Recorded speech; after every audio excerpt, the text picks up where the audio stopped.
তৈরি করব সবজি পাকোড়া। শীতের সিজনে হরেক রকম সবজি বাজারে পাওয়া যায়, সেই বিভিন্ন ধরনের সবজি দিয়েই আজকে আমি এই পাকোড়াটা তৈরি করব। ধোয়া ওঠা 1 কাপ চায়ের সাথে এই সবজি পাকোড়া হলে বিকেলে আর কিছুই লাগে না। সবজি পাকোড়া তৈরি করার জন্য একটা বোলে প্রথমে নিয়ে নিচ্ছি বাঁধাকপি কুচি। এখানে প্রায় 2 কাপ পরিমাণ বাঁধাকপি কুচি আমি নিয়েছি। সেই সাথে আরও নিচ্ছি সবজি। এখানে রয়েছে 1 কাপ পরিমাণ মিষ্টি কুমড়া, 1 কাপ পরিমাণ পেঁপে কুচি, আধা কাপ পরিমাণ গাজর কুচি এবং 1 কাপ পরিমাণ ফুলকপি কুচি। এই সবজিগুলোকে আমি একে একে বোলের মধ্যে নিয়ে নিচ্ছি। আমি আমার পছন্দ মতো সবজি ব্যবহার করছি, আপনারা চাইলে কিন্তু এখান থেকে আরও 2-1 পদের সবজি বাড়িয়ে কিংবা কমিয়ে অ্যাড করে নিতে পারেন। যার যে ধরনের সবজি পছন্দ ঠিক সে ধরনের সবজি দিয়ে এই পাকোড়াটা তৈরি করে নেওয়া যাবে। সেই সাথে আরও অ্যাড করছি প্রায় আধা কাপ পরিমাণ শাক কুচি। আমি এখানে নিয়েছি পালং শাক কুচি, আপনারা চাইলে লাল শাক, পুঁই শাক যে কোনো শাক অ্যাড করতে পারেন। দিয়ে দিচ্ছি আধা কাপ পরিমাণ পেঁয়াজ কুচি, 2 টেবিল চামচ কাঁচামরিচ কুচি, সেই সাথে একটা ডিম। মশলার মধ্যে অ্যাড করছি আধা চা চামচ হলুদ গুঁড়ি, 1 চা চামচ আদা রসুন বাটা এবং প্রায় 1 চা চামচের মতো লবণ। লবণটা অবশ্যই স্বাদ মতো অ্যাড করে নিতে হবে। এই সব কিছু দিয়ে সবজির সাথে খুব ভালোভাবে কচলে কচলে নরম করে নিচ্ছি। এই সবজির সাথে কিন্তু কোনো পানি অ্যাড করা যাবে না। এই সবজি মেখে নিতে নিতেই এর থেকে একটা পানি বের হয়ে যাবে। সবজিগুলো মাখানো হয়ে গেলে প্রথমে এখানে দিয়ে দিচ্ছি আধা কাপ পরিমাণ ময়দা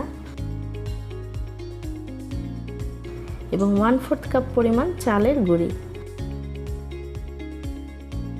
ময়দার জন্য পাকোড়াটার বাইন্ডিংটা ঠিক থাকবে এবং চালের গুঁড়ার জন্য পাকোড়াটা একটু ক্রিস্পি হবে। ময়দা এবং চালের গুঁড়ো দিয়েও সবজিগুলোর সাথে খুব ভালোভাবে মেখে নিচ্ছি। ময়দা আমি প্রথমে আধা কাপ নিয়েছিলাম, দরকার পড়লে পরে আরও অ্যাড করে নিতে হবে। মেখে নেওয়ার পরে আবারও অ্যাড করছি প্রায় আধা কাপ পরিমাণ ময়দা। অর্থাৎ এখানে আমার পাকোড়াটা তৈরি করতে প্রায় 1 কাপ পরিমাণ ময়দা লেগেছে। ময়দা দিয়ে খুব ভালোভাবে মাখিয়ে নিলাম। সবশেষে অ্যাড করে দিচ্ছি কিছু ধনিয়া পাতা কুচি। শীতের দিনে পাকোড়ার সাথে ধনিয়া পাতা কুচি কিন্তু একটা অন্যরকম মাত্রা দেয়। খুব ভালোভাবে সব কিছুকে মেখে নিলাম। এরপরে যদি মনে হয় পাকোড়াটা তৈরির জন্য বাইন্ডিংটা ঠিক হয়নি, তখন আরও একটু ময়দা আপনারা অ্যাড করে নিতে পারেন। প্রায় আধা ঘন্টা পরে পাকোড়াটা ভেজে নেওয়ার জন্য চলে আসলাম। দেখা যাচ্ছে পাকোড়ার ডো থেকে কিন্তু কিছুটা পানি বের হয়ে এসছে। অর্থাৎ খুব ভালো করে মাখিয়ে এবারে গরম তেলে পাকোড়া শেপ করে দিয়ে দিচ্ছি। তেলটা প্রথমে হাই হিটে গরম করে পাকোড়াটা দেওয়ার পরে চুলাটা মিডিয়ামে রেখে নিয়েছি। একটা পাশ হালকা বাদামি রং হয়ে আসলে এগুলোকে উল্টিয়ে দিতে হবে সাবধানে। মিডিয়াম টু হাই ফ্লেমে এগুলোকে ভাজতে প্রায় 8 থেকে 10 মিনিট সময় লেগে যাবে।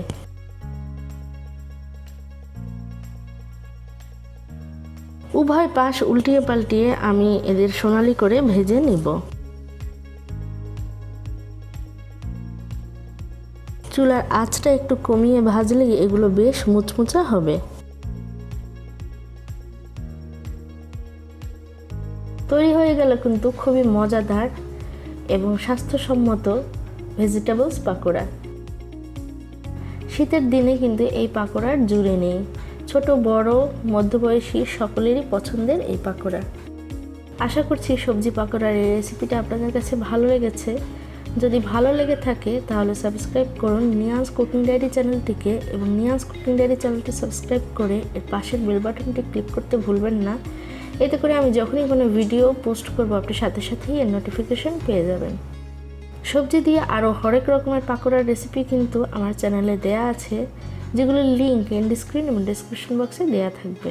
চলে আসবো আবারও কোনো নতুন রেসিপির ভিডিও নিয়ে। ভালো থাকুন, সুস্থ থাকুন।